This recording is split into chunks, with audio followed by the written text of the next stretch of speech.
Hello, welcome back, Notary YouTube family. So good to see you guys again in another video. I am Alona Umukuro, and in my videos, we talk about becoming a notary signing agent here in the state of North Carolina. So this video is part 2 in a series where we discuss common errors that can happen on your notary package documents. So last time we talked about common errors on the notice of right to cancel, and today we're going to talk about common errors that can happen on your mortgage deed of trust security instrument. So one reason that this document is so important is because it is recordable. And if it's not executed correctly, that can cause the Register of Deeds, wherever that document's going to be recorded, to be rejected. And that can ultimately result in delays in your signer's loan being funded, possibly not being funded at all, depending on, if they had to get that done within a certain period of time. So, your person that hires you, your title company, whoever hires you, they really want you to pay extra careful attention to this document. All of your documents, of course, you want to pay attention to. They don't want you to miss signatures or dates on any of the documents, but especially your deed of trust, because it is reportable and it can be rejected. They really want you to make sure that you get this document right. So in today's video, we're going to discuss 3 common errors that occur on this document and how to avoid them. And I may even actually include a couple of other tips for you to keep in mind. So if you're taking notes, we're going to jump right into it.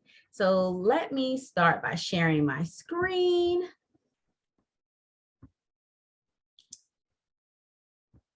All right, I love it when technology is on my side. Doesn't always happen. So here we have a blank deed of trust. Of course, I wouldn't use a real one that belongs to one of my signers, but here's a blank deed of trust. Now, in this document, like I said, it is recordable, so you do want to make sure that it is executed properly. And see, I just talked about technology being on my side, and my document is not scrolling. Hold on one second. Let's see.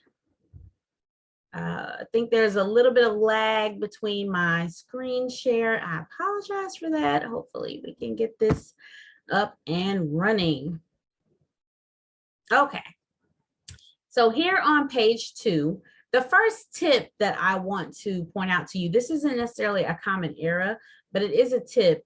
You do want to have your signers verified. You see where my cursor is. You want them to verify that the property description is correct.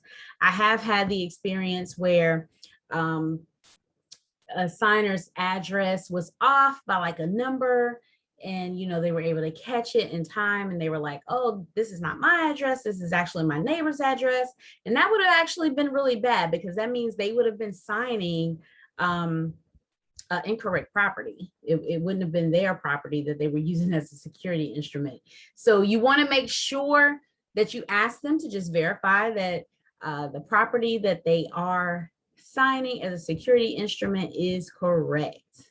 So that's the first little tip that I'd like to leave you with. So we'll scroll on down and we'll look at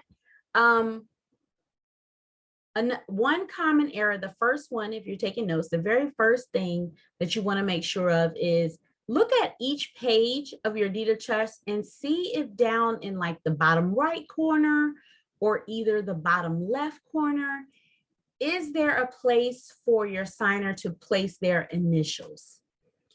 Now, this example of a deed of trust actually does not have a place for initials, but it's not uncommon to see some originators, whoever prepares the documents, may ask for the signer to put their initials in either the bottom right corner or the bottom left corner of the document. So if you see those initial lines present, make sure that all the signers initial on the line located at the bottom of each page of the deed of trust. And that is actually what they consider a critical error if those initial lines are there and you miss them. So make sure that you're looking for that. Make sure that you don't miss that. And the flip side of that is if there are no initial lines present, do not get them to initial each page. I actually did have a notary. She was trying to be extra cautious. She told me that, she was like, I just got them to initial each page just in case, because I didn't want to miss anything. Don't do that. Don't add anything to a document, because they actually consider that like you've altered the document if you do that. So if the initial lines are present, yes, it's very critical that you get all the signers, not just one. If there are 2 signers, each, or if there are 3 signers, if there are 4, each signer needs to initial where those initial lines are present, if there are initial lines present. All right, so that's tip number 1. So tip number 2, we're going to scroll on down to the bottom of the document here. So here we have the signature page of the document. So on the signature page, typically you'll see your signer's printed name to the left. And then on this side, you'll see another line beside it where it says seal. Now, in this instance, it's not asking for your notary seal. It's asking for the signature of your signer. So let's say it has John Doe here, Jane Doe here, then John Doe will come over here and sign his name exactly as it's printed, John Doe or Jane Doe. So you'll do that. And then typically below the signature line, you'll see your notary certificate. And this is the portion that you'll fill out and you'll put your notary stamp down in this area. Sometimes the notary certificate is not on the same page. Sometimes they'll add an additional page for that, and you'll use that as the place to put your notary stamp and fill out the notary certificate. So tip number 2 that I want to mention to you is that do not add any signers to this document, to this area. And that is actually a very common error. Let's say that for some reason, the document was recorded with, let's say you have a couple, and for some reason, the document was only recorded with one of their names on it.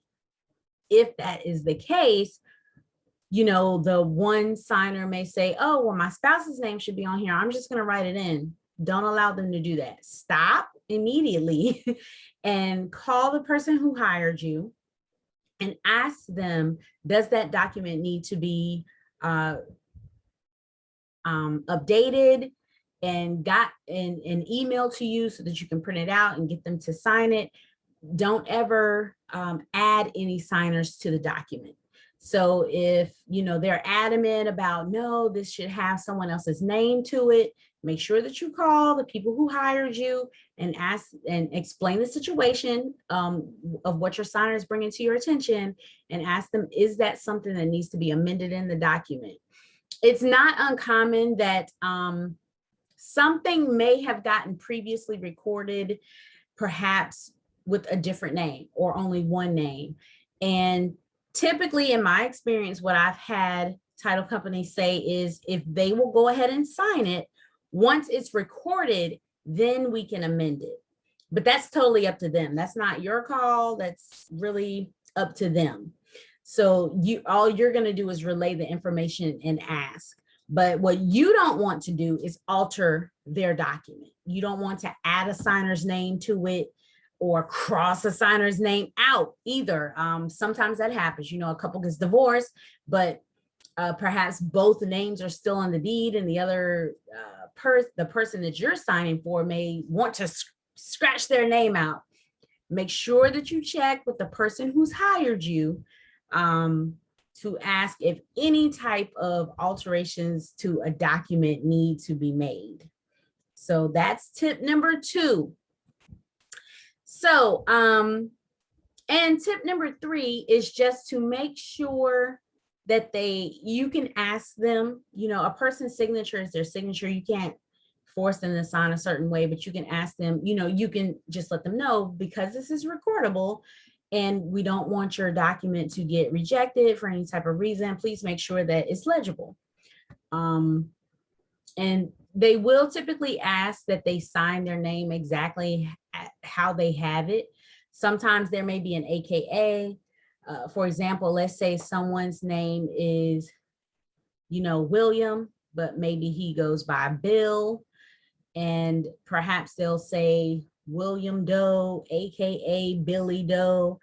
And sometimes they may actually ask them to write all of that information, right? William Doe, AKA Billy Doe. So they may actually ask the signer to write all of that. Another common thing that you may see on this document is if it's in a trust, there may be what they call trust verbiage, which means if it's in a trust, sometimes they will type out the trust verbiage and they only have to sign their name. However, if they don't type out the trust verbiage, let's say that they have this, the signature line has like John Doe, and it may have all of this trust language in it. They have to sign whatever is on the left side of this document, typically. And they'll usually let you know if they need to write out all of the trust verbiage or if they don't need to write out the trust verbiage. All right, so let's recap. So we're going to recap everything that we went through today. So today we went over the mortgage deed of trust, the security instrument, and the 3 takeaways that I want you to get from this video is if there are initial lines present, make sure that all your signers initial the line located at the bottom of each page. And do not add any signers to your document. Make sure that, and you don't scratch out any signers on your document. You want to ask whoever hired you to communicate with the document originator to see if that is indeed how it was supposed to be written, or if it needs to be amended, they can email you the corrections and you can get those documents executed. And number 3, you want to make sure that your signers sign the way that they're supposed to, make sure that your dates are correct, and make sure that your notary certificate is legible and correct.